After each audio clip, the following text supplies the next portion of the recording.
નમસ્કાર, હું Rinku Prajapati public India ન્યૂઝમાં આપનું સ્વાગત કરું છું। શરૂઆત કરીએ આજના સમાચારની। જનતા ચોકડી બ્રિજના ડિવાઈડર પર ટ્રક ચડી જતા બંને બાજુ ટ્રાફિક જામ। આણંદ બોરસદ ચોકડીથી સોજિત્રા રોડ જોડતા કરમસદથી જનતા ચોકડી બ્રિજ પાસે ડિવાઈડર આવેલ છે। બાંધણી તરફથી આવતી એક ટ્રક ડિવાઈડર પર ચડી જતા માર્ગ બ્લોક થઈ ગયો હતો, જેને કારણે રોડની બંને બાજુએ 1 કિલોમીટર સુધી ટ્રાફિક જામ થઈ જતા લોકોને પારાવાર મુશ્કેલીનો સામનો કરવો પડ્યો હતો।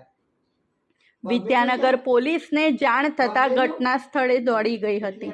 ટ્રકને હટાવવા માટે ક્રેન મદદથી 2 કલાકની ભારે જહેમત બાદ ટ્રકને રોડ પરથી હટાવતા આખરે ટ્રાફિક હળવો થતાં વાહન ચાલકોને રાહત થઈ હતી।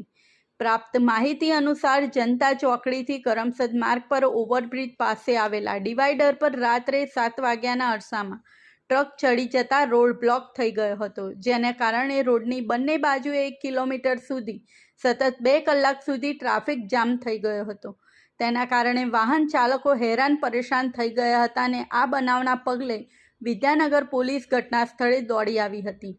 તાત્કાલિક ટ્રાફિક હળવો કરવાનો પ્રયાસ કર્યા હતા, પરંતુ એક બાજુના માર્ગ ખુલ્લો કરવા છતાંય વાહનોની સંખ્યા વધી જતાં ટ્રાફિકની સમસ્યા ઠેરની ઠેર જોવા મળી હતી।